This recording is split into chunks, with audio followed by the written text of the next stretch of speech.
Lososphère.radio. Le vendredi 13 et le samedi 21 septembre, de 22h à 2h du matin, Radio en Construction déploie son studio mobile au cœur de Lososphère et de son Electronic District dans le quartier Laiterie. Récit des nuits électroniques, regard posé sur le quartier et les 20 ans de la manifestation. En direct sur le 90.7 et sur radioenconstruction.com. Lososphère.radio. Yuxek compose de la musique de film et d'ailleurs très prochainement va sortir le documentaire Grégory pour lequel il a composé la musique qui sortira sur Netflix, et également prochainement en sortie le premier film de, j'ai oublié son nom, Jérôme Le Garlache, qui s'appelle Là où l'on va.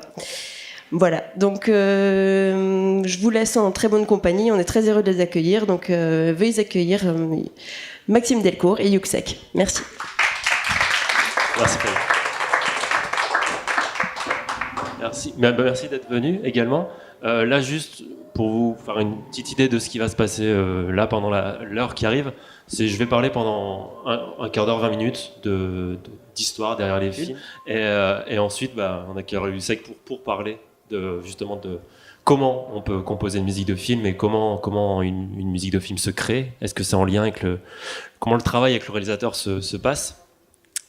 Et donc pour commencer, en fait, comme je le disais, ce qu'on peut tout de suite dire, c'est que la musique de film, au moins ça sera enterré, elle est hyper importante pour le besoin d'un long métrage, même si finalement il y a énormément de festivals de films qui la récompensent pas, notamment le festival de Cannes, où il n'y a pas du tout de récompense pour les compositeurs. Et ce qui est assez étonnant, parce que quand on sait que le cinéma, finalement, il a toujours été musical. Il a été privé de parole, mais il n'a jamais été privé de musique. Et il a toujours aussi, surtout, bénéficié des innovations technologiques qui ont permis à la musique de se développer et aussi de se composer autrement. Par exemple, il y a l'arrivée du disque micro-sillon au début des années 50 qui va offrir un éventail plus large que le 78 tours. Il y a aussi l'arrivée des synthés et des ordinateurs qui permettent de mettre au point des mélodies qui sont plus ambitieuses en tout cas tout aussi ambitieuses que les orchestres, mais à coût réduit. Et donc il y a la musique va vraiment permettre au cinéma de se réinventer. Et par exemple, il y a un exemple qui est assez concret, c'est l'un des premiers, je pense, qui marque vraiment une évolution entre ces deux formes artistiques. C'est en 1924 qui est la partition qu'Éric Satie compose pour le court-métrage de René Clair en l'entracte. Et en fait, c'est la première fois qu'une partition qu'une musique de film prend le contre-pied des musiques illustratives qui avaient lieu en fait jusque-là. Et là, en fait, la partition d'Éric Satie, elle permet d'offrir un véritable sous-texte au propos du film. Et c'est une véritable révolution à l'époque qui va imposer de nouvelles façons d'écrire une musique de film, et ça va inspirer énormément de compositeurs, notamment Mark Steiner, qui va composer en 1933, qui va mettre au point la première écriture symphonique pour le film King Kong. C'est la première fois qu'il y a une écriture symphonique pour un film, et donc c'est un héritage de ce que Éric Satie a fait déjà une petite dizaine d'années auparavant. Dans l'histoire de la musique de film, ce qui est intéressant aussi, c'est de voir les petites évolutions qu'il y a eu au fur et à mesure des années ou des décennies, notamment le fait que la musique est parfois composée avant le film. Alors parfois c'est logique, comme si on prend ça reste des films, c'est pas des films majeurs, mais en tout cas en termes de pop culture, c'est quand même assez important. Je pense à The Wall, le film des Pink Floyd, ou Yellow Submarine des Beatles, qui sont clairement inspirés des albums du même nom. Il y a aussi, en 2007, pour prendre un exemple français, les chansons d'amour de Christophe Honoré, qui est un film pour lequel Christophe Honoré s'est inspiré qui est un album qui s'appelait Garçon d'honneur d'Alex Bopin. Donc après, ils ont tout retravaillé ensuite pour donner un côté un peu comédie musicale, en fait, au film de Christophe Honoré. Donc ça, c'est quand les disques inspirent directement les films, mais il y a aussi des compositions qui naissent avant, comme un exemple qui est extrêmement célèbre, c'est en 1964, les Parapluies de Cherbourg de Jacques Demy et Michel Legrand, où le film est entièrement chanté, composé avant même le tournage. Et c'est pas une première en 1964, mais c'est quand même une rareté, parce qu'à l'époque, la majorité des morceaux sont composés en post-production, finalement. Et l'exemple Jacques Demy et Michel Legrand il n'est pas anodin parce il permet aussi de mettre en avant ces duos de compositeurs-réalisateurs qui sont devenus extrêmement célèbres et qui n'ont pas arrêté de travailler ensemble. Il y a John Williams et Spielberg, il y a Danny Elfman et Tim Burton, il y en a beaucoup, Angelo Badalamenti et David Lynch. Voilà, il y en a vraiment un paquet. Mais aussi, il y a des réalisateurs extrêmement célèbres qui, eux, refusent de faire appel à des compositeurs. Je pense par exemple à Tarantino, qui a même toujours été contre cette façon de confier son film à un compositeur. Pour lui, c'est vraiment une hérésie. Il a souvent répété en interview. Spike Lee et Jim Jarmusch sont également adeptes du fait de prendre des musiques préexistantes pour illustrer leur film. Et c'est vrai que ça, c'est une tendance qui s'est vachement popularisée, on va dire ces 30 dernières années, qui est surtout née avec 2001 l'Odyssée de l'espace de Kubrick. Alex North lui avait composé une musique vraiment spécifique pour le film. Et Kubrick va finalement refuser la composition pour prendre des musiques préexistantes, notamment d'opéra. Et c'est quelque chose qui s'est vachement popularisé depuis, qui est devenu extrêmement courant. Et je trouve ça reflète aussi, je trouve, l'utilisation d'une musique préexistante et l'utilisation d'une composition originale sont deux façons d'utiliser. C'est deux façons d'utiliser la musique vraiment différentes. Par exemple, il y a un exemple que je cite souvent qui est De battre mon cœur s'est arrêté de Jacques Audiard en 2007, je crois. D'un côté, il y a le personnage principal du film, Romain Duris, qui, quand il veut se défouler, tout ça, on entend des musiques qui sont préexistantes, notamment des morceaux de Sporto Cantes ou de Bloc Party. Et de l'autre côté, il y a les mélodies ultra gracieuses d'Alexandre Desplat, qui elles viennent accompagner vraiment le film, le déroulé du film. Et c'est un peu comme s'il y avait, à ce moment-là, Jacques Audiard avait voulu avoir des musiques pour l'état psychologique des personnages et une musique, du coup, spécialement enregistrée pour le film pour marquer la temporalité du film. Et donc, juste avant de rentrer un peu plus dans les quelques 2-3 secrets de certaines grandes musiques de films, je pense que l'état actuel des BO, c'est que il y a beaucoup moins de budget aussi qu'avant. Ça, c'est quand même une sacrée réalité, même s'il y a toujours des compositeurs, notamment américains, qui bénéficient d'un budget faramineux comme des budgets faramineux comme Hans Zimmer, qui est sur tous les blockbusters américains. Mais les compositeurs qui bénéficient d'un million d'euros aujourd'hui, c'est quand même très rare. Souvent, d'ailleurs, pour avoir eu la chance de parler avec plusieurs d'entre eux, si le film a à peu près 2 millions d'euros de budget, ça va être à peine 100 000 ou 150 000 qui vont être consacrés à la composition, ce qui est très peu, surtout quand on travaille des orchestres. Donc il y a beaucoup de musiciens qui vont enregistrer leur orchestre avec des orchestres issus de l'Europe de l'Est notamment, pour que ce soit moins cher.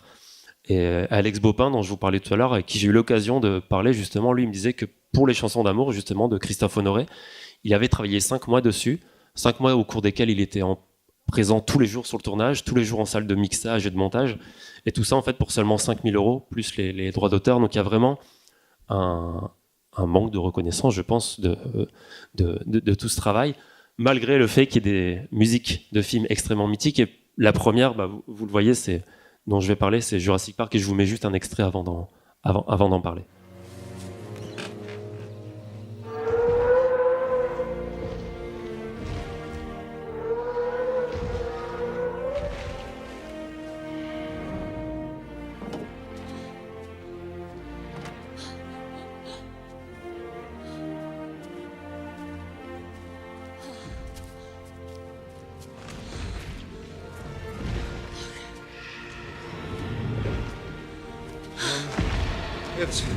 It's a dinosaur. You did it. You crazy son of a bitch, you did it. You just tear up the rule book on it. Cold-bloodedness, it doesn't apply. They're totally wrong. This is a warm-bodied creature. This thing doesn't live in a swamp. This thing's got, what, a 25, 27-foot neck? Brachiosaurus 30.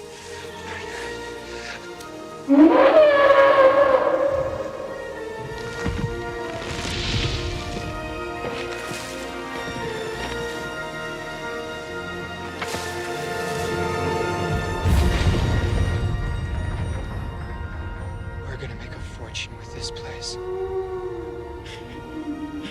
Ça marche, merci. Oui, là pour le coup, on a vraiment l'association, comme je le disais, de deux génies du cinéma et de la musique, John Williams et Spielberg. Au moment de composer cette BO, c'est pas la première fois qu'ils travaillent ensemble. Il y a déjà eu E.T., Indiana Jones, il y a eu énormément de films déjà.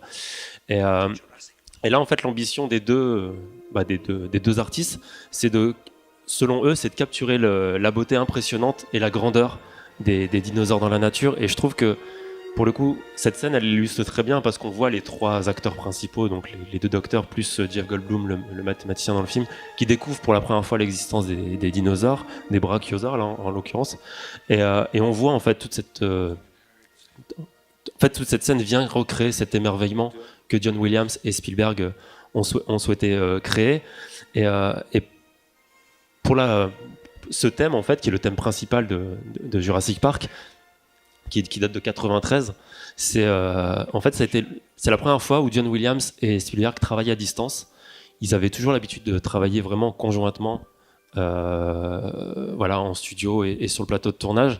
Là, en fait, Spielberg, à cette époque-là, il est occupé en Pologne à tourner La Liste de Schindler. D'ailleurs, pour la petite anecdote, il voulait réaliser Jurassic Park, mais il voulait pas le réaliser en 93. Il le fait uniquement à partir de cette année-là parce que le studio l'autorise en parallèle à démarrer le tournage en Pologne de La Liste de Schindler. Et pour lui, c'était son objectif vraiment principal à cette époque-là. Il voulait vraiment s'y consacrer. Donc il n'est pas sur place en Californie pour le tournage de Jurassic Park, enfin, pas tous les jours en tout cas. Et de son côté, John Williams fait pour la première fois appel à un assistant, qui est Artie Kane, qui est un mec qui a bossé aux côtés de Quincy Jones ou d'Henry Mancini, donc aussi quand même des cadors, et il vient de l'épauler en fait, parce que John Williams à ce moment-là il est souffrant, il a des gros mal de dos, donc il est rarement aussi présent dans les studios de Sony en Californie, et tout ce thème, toute cette BO, elle va être enregistrée en 1 mois à peine, et donc comme je le disais, c'est dans l'idée vraiment de recréer ce sentiment de fascination chez le spectateur, le même que ceux des acteurs, et pour ça il y a une richesse instrumentale, je trouve, assez dingue dans cette BO, qui est pour moi l'une de mes préférées, mais ça c'est juste comme ça. Mais je trouve, voilà, il y a des bois, il y a de la flûte chinoise, il y a de la musette, il y a des cordes, il y a des percussions. Enfin vraiment, je trouve, ce que je dis en débutant sur cette BO, je trouve que vraiment tout est fait pour recréer de l'émerveillement, et c'est particulièrement bien réussi. Pour la deuxième, je suis désolé, j'ai pas retrouvé les images qui sont en même temps, mais en tout cas c'est la BO de Léon. Je mets un petit extrait puis je vous en parle après.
Alors là aussi, on est encore sur l'association de deux vraiment compositeurs réalisateurs, c'est Eric Serra et Luc Besson. Ça fait, au moment de Léon, ça fait une bonne dizaine d'années qu'ils travaillent ensemble parce qu'ils ont.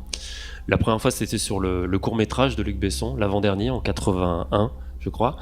Et eux, en fait, là où c'est intéressant, c'est qu'ils ont toujours cherché à avoir une vraie identité française. En fait, les deux sont clairement passionnés de John Williams, justement, du travail qu'il a pu mettre en place avec Spielberg. Ils ont énormément écouté les BO de Indiana Jones, E.T. ou même de Star Wars que John Williams a réalisé également. Mais par contre, ils veulent une identité française et ils essayent déjà de l'appliquer pour l'un des films précédents. Je ne sais plus si c'est celui juste avant ou il y a eu encore entre deux, mais en tout cas pour Le Grand Bleu, où là ils vont mettre Eric Serra compose une BO assez plutôt héritée de jazz rock avec pas mal d'instrumentation électronique et de la présence d'ordinateurs aussi, plutôt que des symphonies justement à la John Williams. Et là en fait au début pour Léon, comme c'est un film qui est tourné à New York, ils pensent d'abord au hip-hop, c'est le début des années 90, donc pour eux ça serait complètement cohérent d'avoir ces influences là dans la BO, sauf que Eric Serra il a conscience que c'est pas du tout son monde, c'est pas sa culture, qu'il maîtrise pas les codes du hip-hop, et du coup il va plutôt toujours s'inspirer de New York, mais plus pour le côté cosmopolite de la ville, donc avec des thèmes qui vont, dont celui-ci qui est le thème principal du film, où il va mélanger justement il y a des synthés, il y a des mélodies arabisantes, il y a des percussions africaines, il y a un mélange de pas mal d'instrumentation, et c'est une BO qui a été réalisée, contrairement à ce que je pouvais dire tout à l'heure, là pour le coup ça a été réalisé après le montage, c'est vraiment du sur-mesure. Eric Serra c'est ce qu'il voulait, il voulait vraiment voir les images, créer, adapter, s'inspirer des images et puis adapter du coup ses idées au scénario du film. Et d'ailleurs c'est une BO que lui considère comme c'est sa BO préférée personnelle, donc je trouve que c'est pas rien quand on sait le nombre de BO qu'il a pu réaliser. Et donc la troisième, on va passer à Twin Peaks, qui est non seulement une série, mais la musique est la même que pour le film.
Là, vous remarquerez que j'aime bien les duos de réalisateurs-compositeurs, parce que c'est encore une fois, c'est le cas avec Angelo Badalamenti et David Lynch. Et je pense que pour comprendre en fait la conception de Twin Peaks, faut remonter un petit peu avant en fait. En 86, en fait, à cette époque-là, Angelo Badalamenti, c'est vraiment un musicien de second plan. En fait, il est à peine connu à Manhattan. Il fait que des BO pour des séries B. Il compose parfois des musiques pour à peine $50 par semaine. Donc c'est vraiment pas un musicien qui est au top de sa carrière. Il y a eu quelques succès, hein. Il a composé dans les années 60 pour Shirley Bassey ou Nina Simone, donc il a quand même un petit passé, mais c'est vraiment en 86 qu'il voit sa carrière changer, parce qu'il y a un producteur de Caroline du Nord qui l'appelle pour devenir coach vocal d'Isabella Rossellini sur le tournage de Blue Velvet, donc un des films de David Lynch. À cette époque-là, Lynch il vient d'entendre un groupe européen, je sais plus lequel, mais en tout cas il veut recréer le même genre de son pour son film, donc avoir une chanteuse qui apportera un truc assez envoûtant, assez mystique, assez angélique en fait à sa BO. Lui il a écrit les paroles, donc il demande à Angelo Badalamenti d'en composer les morceaux et du coup d'assister à Isabella Rossellini pour l'interprétation du morceau, sauf qu'elle n'y arrive pas, c'est pas son métier, c'est une actrice. Donc ils vont engager une chanteuse qui s'appelle Julie Cruz. Ils vont lui demander de trouver une chanteuse capable de chanter le morceau qui s'appelle Mystery of Love. Et en fait, Julie Cruz va interpréter elle-même. En fait, elle va faire un test, jouer 5 secondes, interpréter pendant 5 secondes le morceau. Angelo Badalamenti et Lynch vont être complètement conquis, donc ils vont demander à Julie Cruz d'interpréter le morceau. Et ils vont renouveler un peu le même genre d'intention pour Twin Peaks quelques années plus tard, où là, en fait, sur le générique, on n'entend pas Julie Cruz, mais il y a une version aussi avec sa voix. Donc sa voix, en fait, c'est limite un instrument de plus. C'est vraiment l'idée que sa voix et les instruments, les synthés ne forment qu'un. Il y a vraiment cette recherche-là. Et pour créer la BO de Twin Peaks, tout s'est fait là aussi en commun. Il y a David Lynch qui donnait des descriptions à l'oral à Badalamenti pendant que Badalamenti était au synthé. Et David Lynch lui disait par exemple de s'imaginer une belle adolescente qui sortirait d'une forêt brumeuse, et lui demandait de composer justement à quoi pourrait ressembler cette adolescente et ce qu'elle pourrait ressentir en sortant dans cet environnement-là. Et en un quart d'heure, il va composer la musique que je vous ai fait écouter, qui est une musique, en tout cas lui dit que quand Lynch l'a entendu, il a fondu en larmes immédiatement. Après ça, est-ce que c'est vrai, mais en tout cas c'est l'anecdote qu'il en est ressorti.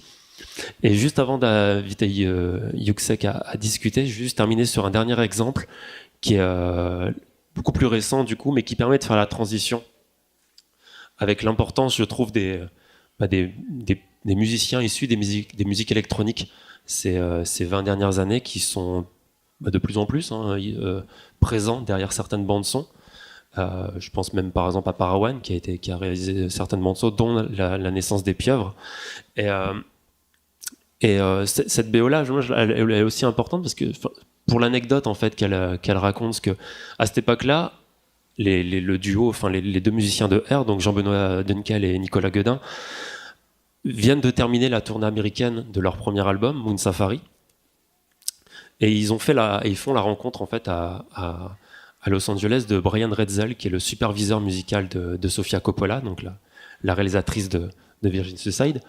Et ils sont là, le contact passe bien. Ils sont invités à une projection muette de Virgin Suicide à Los Angeles. Et tout de suite le contact passe bien. Donc mais seulement ce qu'ils voient là, c'est vraiment le début du projet, un projet qui est beaucoup plus trash, beaucoup plus sombre, et avec des scènes beaucoup plus sexuelles aussi que ce que le film, la version finale qu'on a pu voir le montre. Donc, et c'est des scènes qui vont être supprimées du coup. Et eux, ils veulent, en fait, et Sofia Coppola leur fait une demande assez spéciale, c'est qu'elle souhaite pas avoir une BO en tant que telle. Elle souhaite que R fasse un album qui s'appelle Virgin Suicide, dans lequel elle irait piocher justement les idées, des chansons, des mélodies. Donc à l'hiver 99, R s'installe dans un studio en banlieue de Paris, dans une forêt complètement paumée. Ils ont, avec tout le matos qu'ils ont acheté sur place à Los Angeles, surtout des instruments assez vieux, comme des claviers électriques, un Orgamond ou une boîte à rythme qui est des années 80. Et là, ils visionnent en fait le film sur VHS, visionnent le montage. Et ils procèdent un peu, c'est ce qu'ils disent en interview, comme Miles Davis avait pu faire pour l'ascenseur pour l'échafaud, où en gros, ils voient une scène, ils composent, la scène s'arrête, ils arrêtent de composer, ils passent à autre chose. Donc ils procèdent vraiment pareil. Et leur idée, c'est vraiment de coller aux images qu'ils voient, donc avec un film assez sombre, assez trash. Et eux, ils en sont ravis parce que ça leur permet de quitter un peu cette étiquette de groupe easy listening qu'ils ont depuis Moon Safari. Donc ils y voient une opportunité également. Et juste avant, donc la BO est prête. Et en urgence, Brian Ritzel, donc le superviseur musical de Sofia Coppola, les appelle depuis Los Angeles en leur disant qu'il manque au film une chanson pour les crédits. Et là, en fait, donc eux, ils réinstallent tout le matos qu'ils avaient désinstallé du studio, ils composent en urgence. Ils appellent Thomas Mars, le chanteur principal de Phoenix, qui enregistre sous le nom Gordon Tracks. Sur ce titre, il chante pas sous son vrai nom, mais en tout cas il appelle en urgence. Thomas Mars écrit les paroles du morceau, l'interprète et joue aussi la batterie sur Playground Love. Et juste pour la petite anecdote, en fait 80% de ce que R a composé pour le film va être supprimé au montage par Sofia Coppola et que justement, ça ne collait plus en fait avec l'ambiance du film. Donc 80% va être supprimé. Et R, eux, ne vont l'apprendre que le jour de la première à Cannes. Sur place, en tout cas en interview, ils disaient qu'ils ont gardé un petit goût amer. Et ça peut se comprendre. Mais je vous fais écouter un petit extrait de Playground Love de R. Et ensuite, on accueille Yuxek.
Bonjour. Merci. Du coup, toi, est-ce que tu peux nous dire comment tu t'es retrouvé à bosser sur des bandes son? Comment c'était une envie de toi ou personnelle ou ça a été une opportunité qui s'est créée? C'était un peu une envie de longue date. Et puis, il y a eu plusieurs de mes morceaux qui ont été pris pour des films dès 2010. Et dont un sur La guerre est déclarée, de Valérie Donzelli et Jérémy Elkaïm, et qui en plus était le premier morceau de mon premier album, qui était sur la scène où pour les gens qui connaissent le film, où ils apprennent que leur enfant est malade. C'est un peu la scène charnière du film. Et moi, j'avais pas vu passer la demande de synchro, et j'ai vu le film sans le savoir. Donc ça m'a un peu...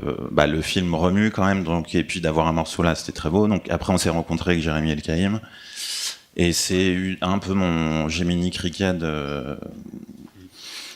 des musiques de films. En fait, il m'a présenté pas mal de gens. Il m'a mis sur la BO de Marguerite et Julien, donc l'avant-dernier film de Valérie Donzelli. Et puis voilà, c'était un peu le point de départ, c'était avec lui. D'accord. Mais c'est vrai que du coup, maintenant, t'as un peu comme... je parlais des duos compositeur-réalisateur, t'as beaucoup bossé en fait finalement avec.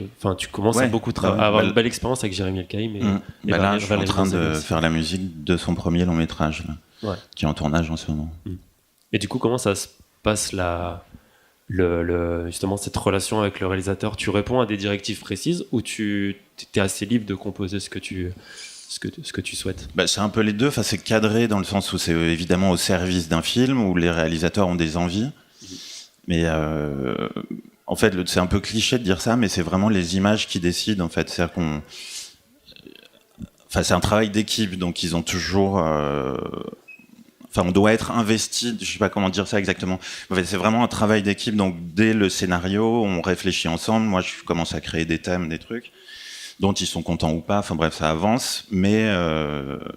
même si tout le monde est très content de ça et qu'il peut y avoir des thèmes qui marchent, on est là, c'est super beau, ça marche. Dans l'idée de ce qu'on a, de ce que le réalisateur a, ça va super.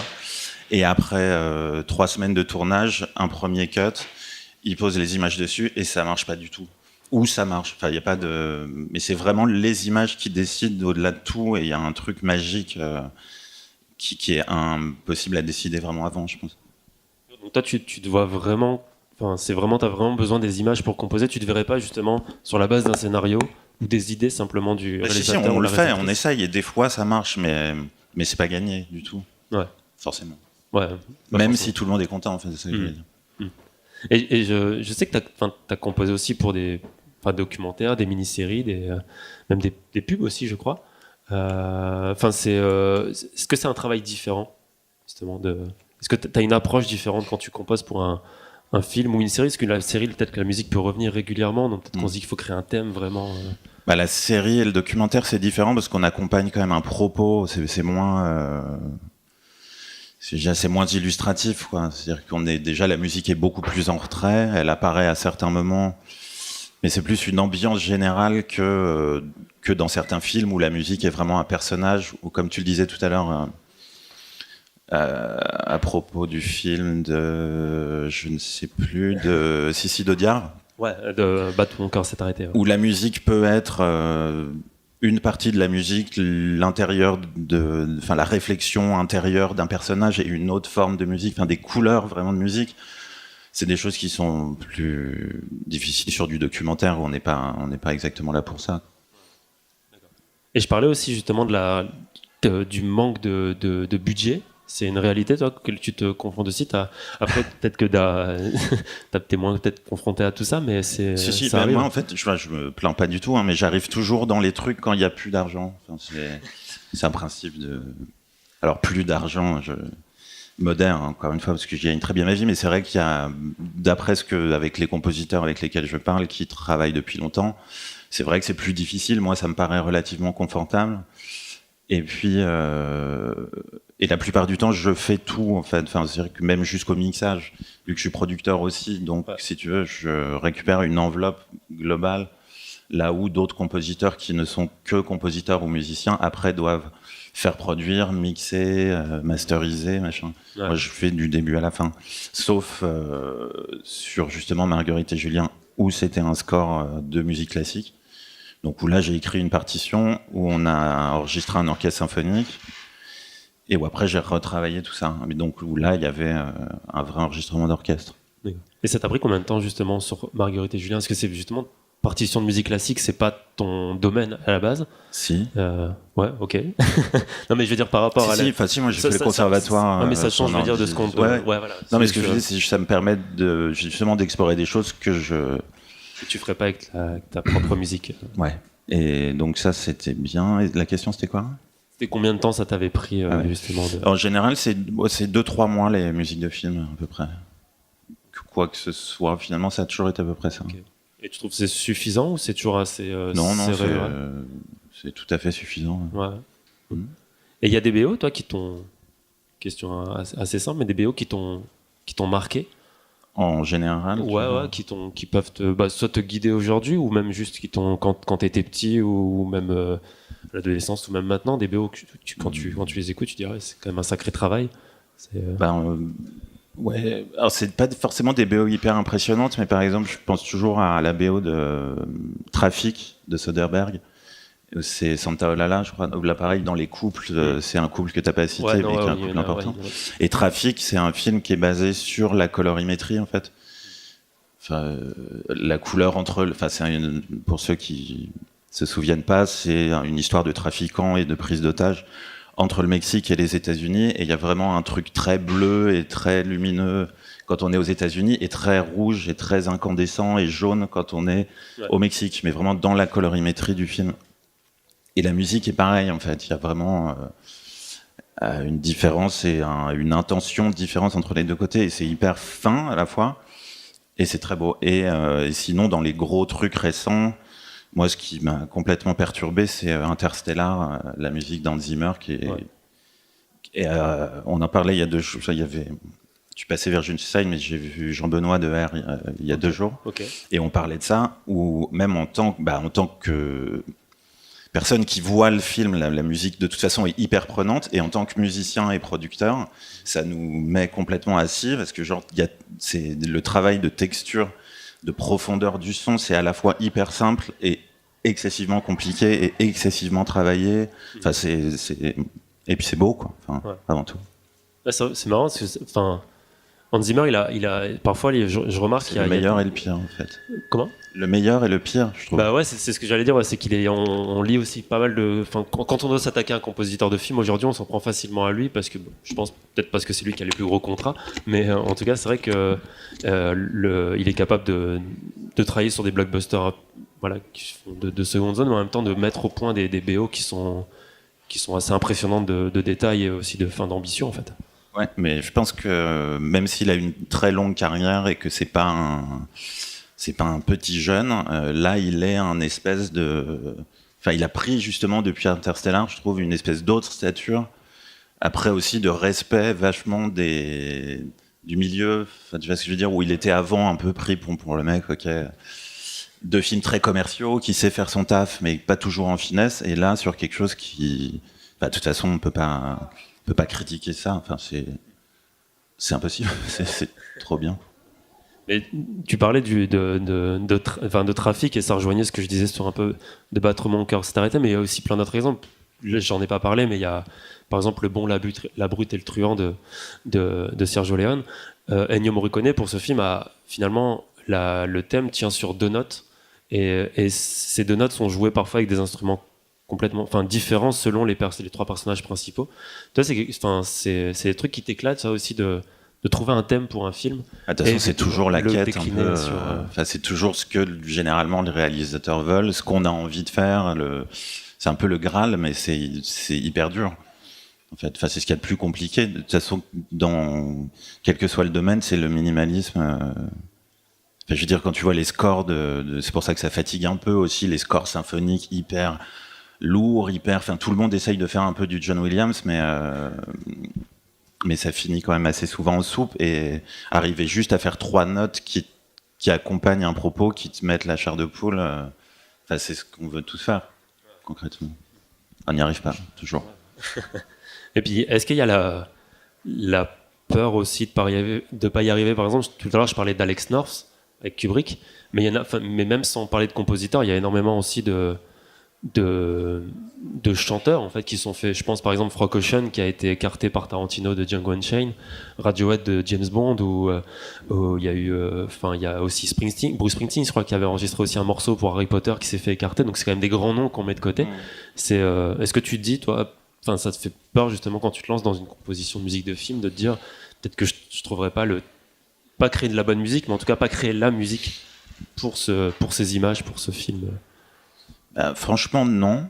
Enfin, moi, ça me fait pas peur dans le sens où, je sais pas comment dire. Moi, j'ai toujours été dans le doute par rapport à mes trucs de Yuxak et tout ça, sur l'écriture des morceaux. Et le cinéma, pour moi, c'est un endroit de confiance. Enfin, je me pose pas de doute quant à ma capacité de le faire. Vraiment, c'est pas de la forfanterie, mais je l'attaque avec confiance. Donc, me donne le meilleur de moi-même, et en plus je suis plutôt moi sur du cinéma d'auteur français, donc se faire jeter d'un film, ça peut arriver. Il y a plein d'histoires de gens qui se sont fait jeter de trucs. D'ailleurs, sur Marguerite et Julien, à la base on était parti sur quelque chose de plus électronique, et c'est ce que je te disais tout à l'heure, parce qu'on avait composé sur le scénario des trucs plus électroniques, on n'avait pas envisagé d'écrire pour un orchestre. Les images sont arrivées, ils ont collé le truc, on était d'accord que ça marchait pas. Et là, pendant 10 jours, j'ai pas eu de nouvelles. Ça répondait plus aux mails et tout machin. Et en fait, j'ai su après qu'ils avaient pris la décision de se dire il faut qu'on enregistre en orchestre, il faut une musique plus baroque. Et le producteur avait pas envie de me faire confiance là-dessus. Et le réalisateur avait envie. Donc il y a eu 10 jours de débat. Voilà, je l'ai su il y a pas longtemps en fait. Mais, voilà. Donc oui, t'es toujours sur un fil, tu peux très bien te faire jeter, mais c'est pas. Moi, ça rentre pas c'est pas une pression que je me mets quand je commence ça. Et justement, tu parlais de films d'auteur. C'est un rêve d'un jour de composer pour les blockbusters français, c'est plutôt rare, mais sur un blockbuster, en tout cas sur une grosse production française. Les blockbusters français, le problème, c'est que dernièrement, c'est plutôt des comédies un peu lourdes. Du coup, c'est pas ce qui me fait le plus rêver, pour être franc, mais j'ai pas en même temps, c'est pas comment dire, c'est pas du tout péjoratif, mais non, enfin je suis bien où je suis, et puis les opportunités arrivent. Là, j'ai fait un documentaire pour Netflix, on peut considérer que c'est quand même quelque chose d'un peu plus grand public et de plus qui aura du coup un peu d'écoute, d'attention en tout cas. Donc, comme je te dis, c'est des choses des sollicitations en fait. Je sais pas moi qui vais forcément vers les gens. D'accord. Et justement, Netflix, j'avais cette question qui est peut-être naïve, hein, mais est-ce que Netflix s'implique justement à son... Pas du tout. Pas du tout, non. Il n'y a pas un code Netflix, enfin, Non. un avis. Non, les producteurs se formatent un peu, Ouais. puisque il y a quand même une espèce de patte. Donc, Oui, il y a une imagerie Netflix. Mais très franchement, ça vient pas de Netflix. Là, pour le coup, je pense que c'est plutôt les prods et les réalisateurs qui ont peur de se faire tâche. Tu revenais de ça. Ça, je pense que c'est plus ça. Et je pense justement peut-être qu'ils pourraient se libérer un peu de ça sur les formats. Mais peut-être pas. J'en sais rien. Je suis pas expert, mais en tout cas, non. De mon point de vue, ils sont pas du tout intrusifs.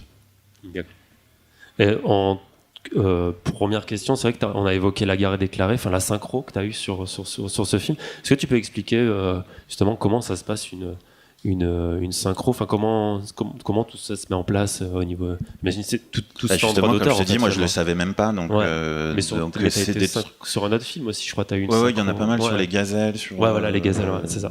D'autres trucs, même le transporteur. Mais c'est des demandes. En fait, ils font une demande. Moi, à l'époque, j'étais toujours chez Universal, donc ça passe chez eux. C'est une demande, ils payent et puis ils le mettent. C'est assez simple. Normalement, avec l'autorisation de l'artiste aussi, mais pas toujours. Voilà. Merci. Merci. Merci à tous. Ososphère pour radio. Le vendredi 13 et le samedi 21 septembre, de 22h à 2h du matin, Radio en Construction déploie son studio mobile au cœur de l'Ososphère et de son Electronic District dans le quartier Laiterie. Récit des nuits électroniques, regard posé sur le quartier et les 20 ans de la manifestation. En direct sur le 90.7 et sur radioenconstruction.com. Ososphère pour radio.